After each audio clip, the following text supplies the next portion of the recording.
I think you're getting a bad rap. I know you're getting a bad rap about these fire hydrants don't have enough water in them. Give me a break. Give me a break. I ask you, we've got to deal with this misinformation. There were hurricane force winds of mis and disinformation, lies. People want to divide this country, and we're going to have to address that as well.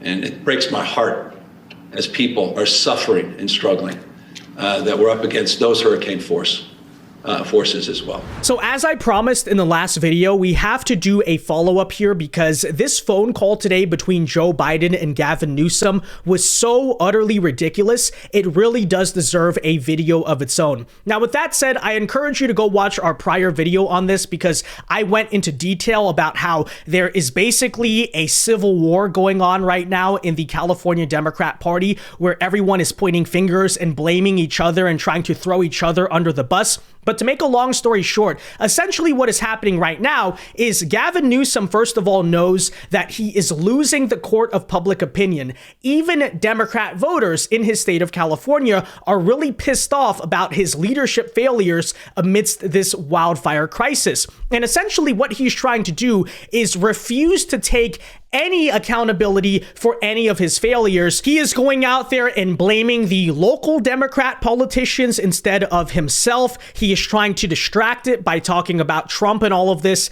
But today he did a public phone call with President Biden. And guess what? Okay, are you ready for this? Is anyone going to be that surprised? Guess what Gavin Newsom blames for the current disaster? It is not his mismanagement of forests. It is not his mismanagement of water resources. It is not LA's mismanagement of their own fire department. No, it is misinformation. That is right.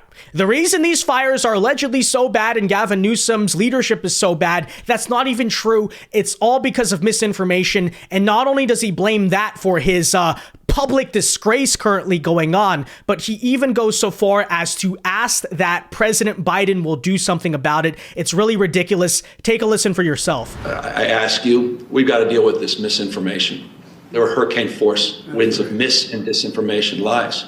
People want to divide this country, and we're going to have to address that as well.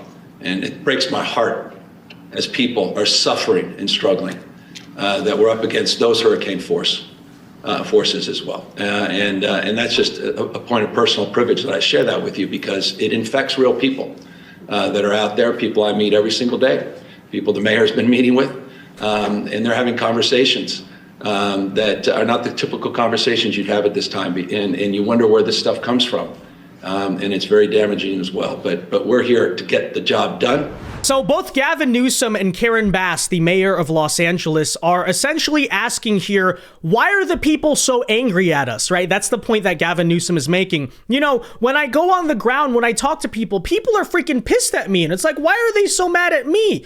And this is a big mystery, and the cause of it apparently is right-wing misinformation, except Gavin Newsom. Do you understand something? This is happening in Los Angeles, California. That is a deep blue county in a deep blue state. It's not because Donald Trump or right-wingers are spreading misinformation. It's because even these people, despite the fact that many of them are themselves infected with the woke mind virus, at a certain point, the dam breaks. The gaslighting has to come down because when you're confronted with reality in such a catastrophic way, at a certain point, yeah, people are going to criticize your leadership. Yeah, people are going to start calling you out because this stuff keeps on happening and you're completely full of it. You're like one of the worst governors ever. That's not because of misinformation, especially not right-wing misinformation. That is literally people, many of whom, most of whom are Democrats, are starting to see the truth. And here he is calling for Joe Biden to censor the internet because somehow he thinks that'll put a plug in the dam that's leaking. Newsflash, Gavin, it's not going to work because people they experienced something in real life, and that's why they're so mad at you. But essentially what Gavin Newsom is pissed at is like, and, you know, this is basically how it goes. Misinformation and disinformation is when any information comes out that is damaging to the political career of a Democrat, okay? It is literally, this is Gavin Newsom's version of the Hunter Biden laptop all over again, which is first of all to deny his existence and then say it's misinformation, try to gaslight people about it. The truth eventually comes out and you're left backtracking on it all. And perhaps, guys, the reason I make that comparison is because maybe that's why Joe Biden himself personally relates to what Gavin Newsom is going through. Because what Biden is thinking to himself is like, hey, Gavin, I know exactly how you feel because I too tried to gaslight the American people for a very long time. It worked for a while, but then finally the truth came out in the light. So we'll show you that in a second. First, folks, do us a big favor. Make sure you hit that like button down below and subscribe if you are new. Why should you subscribe? Because it's the #1 way to ensure we can keep bringing you this coverage. And with that said, here is Joe Biden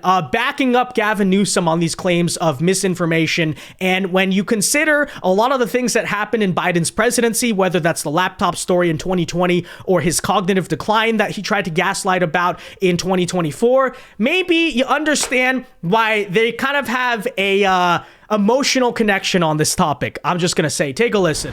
Initiated every federal agency, from the Department of Defense on, every federal agency to be part of this. And the other thing is, look, you know, I think you're getting a bad rap. I know you're getting a bad rap about these fire hydrants don't have enough water in them. Give me a break. Give me a break. What this is all about is the utilities, understandably. What they did is they cut off power because they're worried about these high tension lines coming down and causing more fires in the wind, right? When they do that, guess what? They shut off the power that controls the ability to pump the water. And so now you're getting generators here. I mean, this is complicated stuff. You're going to have a lot of demagogues out there trying to take advantage of it. But you're doing the right thing. We're going to get it done, God willing. And I say to the people of Southern California, God bless you. Stay strong. Stay strong. We're not going anywhere. We're not going anywhere. Thank you. Okay, first of all, if it's really true that all the fire hydrants don't work because they have to cut off the power when there's fires, does that not seem like a serious infrastructure flaw to you? You know, shouldn't the fire hydrants, I don't know, work in the instance of a fire, #1, but #2, okay, if that's the case, if it's that simple, it's like there's nothing Gavin Newsom could have done, there's nothing the Democrat politicians could have done, that's just how it works, then I ask you guys the question, why is it that just today, Gavin Newsom announces that he's going to be investigating why there was no water available to put out in the fires? I thought you already had the answer to this question. So what are we talking about here, right? Again, just ridiculous gaslighting, more and more lies. And this kind of coincides coincidentally with the fact that this week, Mark Zuckerberg came out and announced that he would no longer be censoring on Facebook or Instagram to the extent that he did for the past several years, but especially back in 2020. And the reason why I think Gavin Newsom brings up misinformation is because this is their talking point, right? People are now allowed to criticize Democrats on social media. This is so terrible for us. We need to do something. And that is what Biden reiterated in his press conference around the same time as his meeting with Gavin Newsom. Of walking away from fact checking, as well as not reporting anything having to do with discrimination regarding the TPS, I find to be just contrary to American justice, the way we talk about one another. Telling the truth matters. I mean, I know I'm on national television, but you all are local reporters and national reporters. I'm not, this is not a legit, real question, but what do you think? You think it doesn't matter that they let it be printed? Yeah, they let it be printed on the digital app known as Facebook. So Joe Biden has never been on Facebook. He doesn't know, literally like what's a Facebook. But again, it's like, do you think the timing here is exactly coincidental that, they're freaking out about the uncensorship of social media, the fact that you're actually allowed to criticize Democrat politicians now at the same time where, that online criticism of Gavin Newsom has largely cratered his 2028 chances. And, many of the party elites were hoping he would essentially be anointed as the next leader, the front runner of the DNC. I don't know, I'm just saying there. But guys, really quick side note here that I think you would appreciate. How delusional did both Biden and Gavin get earlier today? Well, in the same press conference, here was Joe Biden publicly going out and finally saying that he thinks he would have beaten Trump, right? This is something that was reported by Politico weeks ago, but now he's publicly saying, I would have beaten Trump, could have beaten Trump, and even Kamala could have beaten Trump, would have beaten Trump. Basically, he's bitterly scorned and still claiming he would have won the election, which when you compound that with the other things he said, the delusion here should not be surprising, but take a listen to that as well. I'm your successor.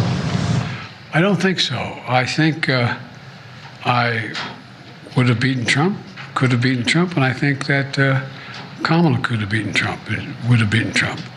It wasn't about, I thought it was important to unify the party. And when the party was worried about whether or not I was going to be able to move, I thought even though I thought I could win again, I thought it was better to unify the party. And it was the greatest honor in my life to be President of the United States, but I didn't want to be one who caused a party that wasn't unified to lose an election. And that's why I stepped aside, but I was confident she could win. So, this is either very delusional or extreme gaslighting, probably a mixture of both, honestly. But with that in mind, okay, if this is who's in charge, does it exactly surprise you that what is the narrative we're getting from Democrats on these California wildfires? Mass gaslighting and mass delusion, right? You're not seeing what you're really seeing. Any criticism of our leadership and handling of this is misinformation and disinformation. Yeah, it really does go hand in hand. But guys, last thing I want to say on this front is there will be political consequences, especially for Gavin Newsom in California as a result of this. I'm not going to go so far as to say that I think the 2026 governor's race, which Gavin Newsom, I believe, will be termed out of anyway, but I'm not going to say that a Republican is going to win the governorship in the next midterms, although I do think there's a possibility that it's within 10 to 15 for once. But what I will say is this. Obviously, Gavin Newsom has been sitting around essentially waiting for himself to be the anointed Democrat candidate in 2028. And this entire time, although he's not been clearly established as the front runner, it's basically accepted. It's the consensus among most people. He was essentially a shoo-in to be the next Democratic presidential nominee. Now, with that said, that could still happen. I'm not exactly ruling it out because it would not surprise me if Democrats make yet another one of the same mistakes over and over again. But I do think that this scandal will cause a degree of political damage. I know a lot of you guys have been saying that no one's going to remember this. No one's going to care. It's like, well, look at Kamala's 2020 campaign and how a lot of the remarks she made back then hurt her in 2024. The whole nation is watching right now. Sure, it may not be at the front of people's minds, but when you have an entire campaign cycle to define Gavin Newsom and bring all these things up, no, you best believe people are going to see, people are going to remember, it's going to be used against him, and that would be true in a general election. But I even look at the idea of a Democrat primary and I say, number one, this is something that's going to damage him, but also number two, this has pissed off people in California so much that it is entirely possible, guys, that in the Democrat primary, he maybe loses, does not win the state of California, which, let's not forget, is a massive state on Super Tuesday, especially in the Democrat primary. If Gavin Newsom can't win California, it's over for him, because where is his path otherwise, right? Is he going to win New Hampshire somehow, which is one of the first primary states? Well, I would say no, because he's way too establishment. New Hampshire tends to like the sort of populist outsider or just different, right? Unconventional candidate, and that's not him. Is he going to win South Carolina? Well, he definitely can, but if there's a black Democrat trying to run in that primary, he's probably going to be screwed because most of the voters there, the Democrat ones, I should say, are overwhelmingly black. And will he get the endorsement of Clyburn? I don't know, right? So this is all to say. right now as it currently stands, Gavin Newsom, can he still be the future candidate? Yes, but he is going to reap the consequences of this entire scandal, and don't overlook that. Okay, he probably thinks at the current moment, oh, it'll boil over, I can get away with it. Yeah, that's also exactly what Kamala Harris thought about her insane Looney Tunes 2020 campaign, and you saw how that ended in 2024. I'm just saying, consequences are coming, the political pushback is coming, and when it comes to even like the control of the House in 2026, I don't know. Not exactly looking like it's going to be a red wave year. However, if a lot of California House seats swing a little bit red because of the outrage over this scandal, I don't know. Let's see if something happens. But with that said, guys, let me know your thoughts on all of this in the comment section down below. Be sure to leave a like on this video, subscribe if you are new, and until next time, God bless and peace.